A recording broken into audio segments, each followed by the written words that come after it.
Well, here's what appears to be dangerous to me. There doesn't seem to be any repercussions for doing these things.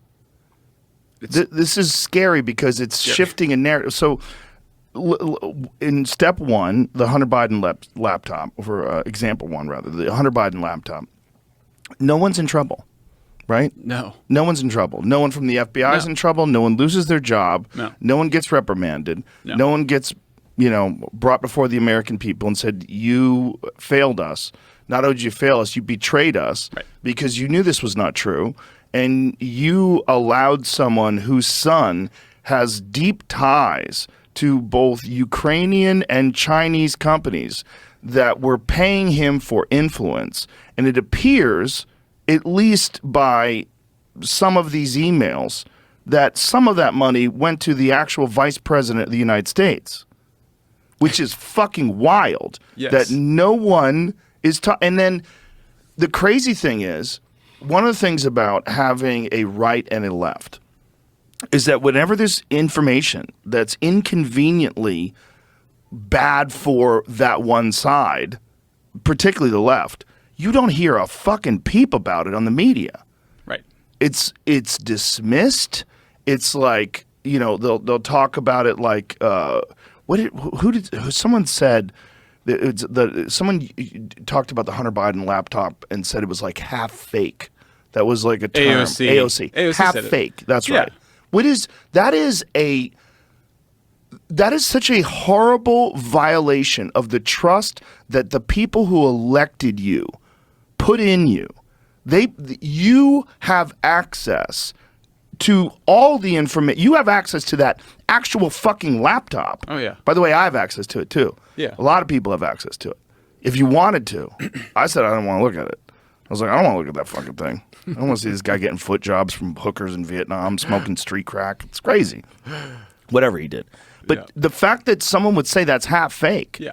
No, that itself is disinformation. It's important. That is a lie. It's a lie. It's disinformation. But you're just saying it because if you can say it's half fake, you muddy the water, and now anybody that's looking at that could go, oh yeah, but that's half fake. Yeah. According to my side. Right. This is like the same people. There's still people that say that Trump was in bed with the Russians, which is how he won in 2016. There's people that still parrot that. Oh yeah.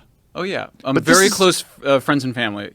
Oh yeah, say that. Mine as well. I know. Also, I was happy to do your show because literally, like, even my very close friends and family don't understand what I'm talking about, and I'm like, I want to go on Joe Rogan and just unpack this for them, to how serious this is. I mean, you have to remember the New York. I mean, and I'll put it on myself. I was so biased. The New York Post published the subpoena, which is a kind of receipt from the FBI, showing they had taken Hunter Biden's laptop from this computer repair store owner in Delaware. It was published in the New York Post. They also published the receipt that has Hunter Biden's signature on it, saying that he had not only had left the laptop there, but also that it gave the computer store, the computer repair owner, the rights to it if he abandoned it.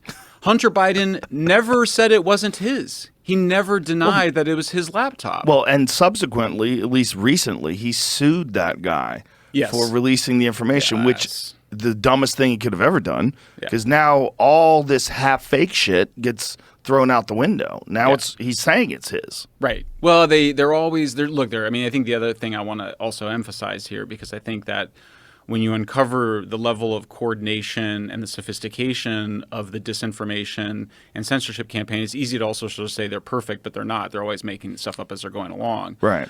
But I think the other interesting thing that's important to know here about that laptop story is that within Twitter, they look at that New York Post article, Yoel Roth, the head of safety, and his team, they look at it and they go, yeah, I mean, it's legit. It doesn't violate our internal, it doesn't violate our terms of service.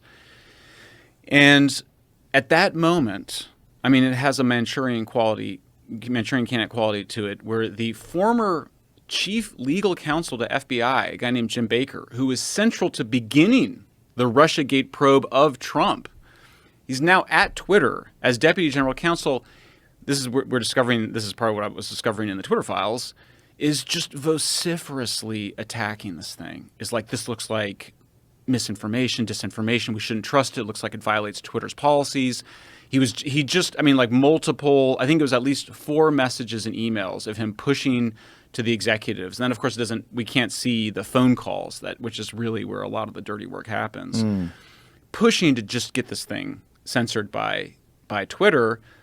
Sure enough, a few hours later, Yoel Roth says, well, okay, we think that it could very well have been a Russian hack where somehow they put it was this crazy thing where they're like, well, we think it was hacked and then put on the laptop.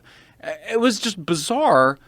Yoel Roth, there's moments where I respect him because he was enough of a truth teller internally. It's why he got to the position he was in, which is a very powerful position, to be like, hey, this is bullshit, internally, he would say. But he was also a company man.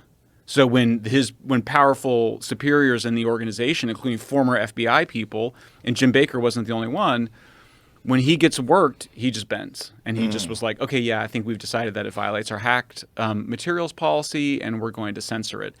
The other thing I want to point out about this, it's not just that they censored the article, because people always go, well, it only lasted for a few days or whatever. It was the discrediting of it. The censorship is a disinformation strategy. If you censor that article, in other words, Twitter and Facebook, all the headlines where Twitter and Facebook are, they're going to restrict the dissemination of this material, or they think it's, all that publicity is really what mattered. So in terms of in my defense and other people that bought the idea that it was somehow a fake, we were being told by the media that everybody had looked at this and was kind of like, look, it looks like it's hacked and there's something funny about it. So I think that, I think there's so many shocking things about it, but I think it's the level of coordination and conformity within these social media companies. It was the pre-bunking in advance, and it was the complete, total, just the complete news media blackout and unanimity that there was, and it was just all of them. I mean, it was like all the networks, all the newspapers, they all just repeated this idea that there was something wrong about the laptop, and there wasn't. It's so creepy. And it's so creepy that there's no repercussions. Yeah. It's essentially lying and using taxpayer dollars to promote propaganda that they know to be untrue.